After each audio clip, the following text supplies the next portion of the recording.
ఇందిరమ్మ రాజ్యంలో ప్రతి పేదవారికి సంక్షేమ పథకాలు అమలు చేస్తున్నామన్నారు కాంగ్రెస్ నేతలు. సీఎం రేవంత్ ప్రజాపాలనను చూసి బీఆర్ఎస్ బీజేపీ నేతలు ఓర్వడం లేదన్నారు. కాళేశ్వరం విచారణపై కేసీఆర్ కు భయం ఎందుకని ప్రశ్నించారు.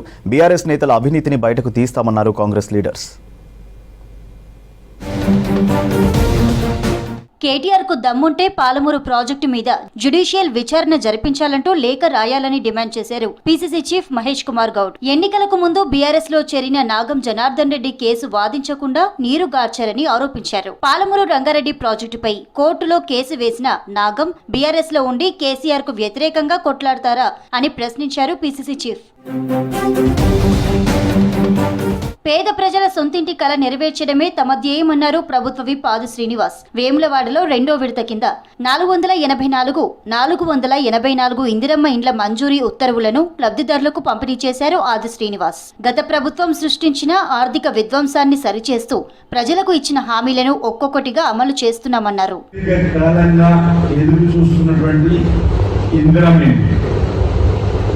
పేదలు, నిరుపేదలు, పేదలు, బహుపేదలు, ఇల్లు లేనటువంటి వాళ్ళు గత 10 సంవత్సరాలుగా కళ్ళు కాయలు కాచలు ఎదురు చూస్తున్నప్పటికీ రైతులు పండించిన చివరి గింజ వరకు ప్రభుత్వం కొనుగోలు చేస్తుందన్నారు ప్రభుత్వ విప్ అడ్లూరి లక్ష్మణ్. అకాల వర్షాల కారణంగా రైతులకు ఇబ్బందులు తలెత్తాయన్నారు. ధాన్యం తడిసినా, మొలకలు వచ్చినా, తేమ శాతం ఉన్నా కొనుగోళ్లు చేస్తామన్నారు. రైతులు ఎవరూ అధైర్యపడొద్దన్నారు. జగిత్యాల జిల్లా కలెక్టరేట్ స్టేట్ ఛాంబర్లో వడ్ల కొనుగోళ్లపై మాట్లాడారు లక్ష్మణ్.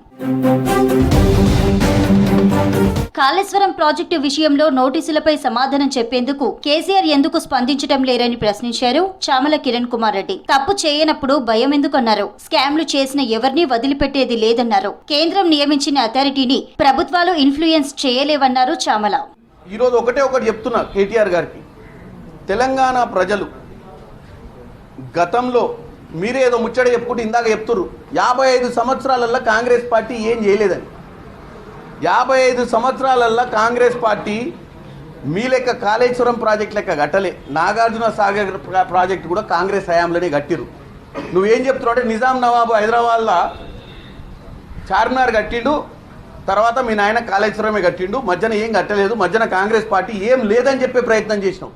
కాకతీయుల కళను ప్రతిబింబించేలా వరంగల్ రైల్వే స్టేషన్ నిర్మాణం చేయడం అభినందనీయమన్నారు ఎంపీ కడియం కావ్య. అమృత్ భారత్ పథకం కింద కాజీపేట రైల్వే స్టేషన్ పునరుద్ధరణ పనులు కొనసాగుతున్నాయని, త్వరలో ప్రారంభించుకుంటామన్నారు. కాజీపేట రైల్వే డివిజన్ ఆర్ఓబి ఏర్పాటు చేయాలన్నారు కావ్య.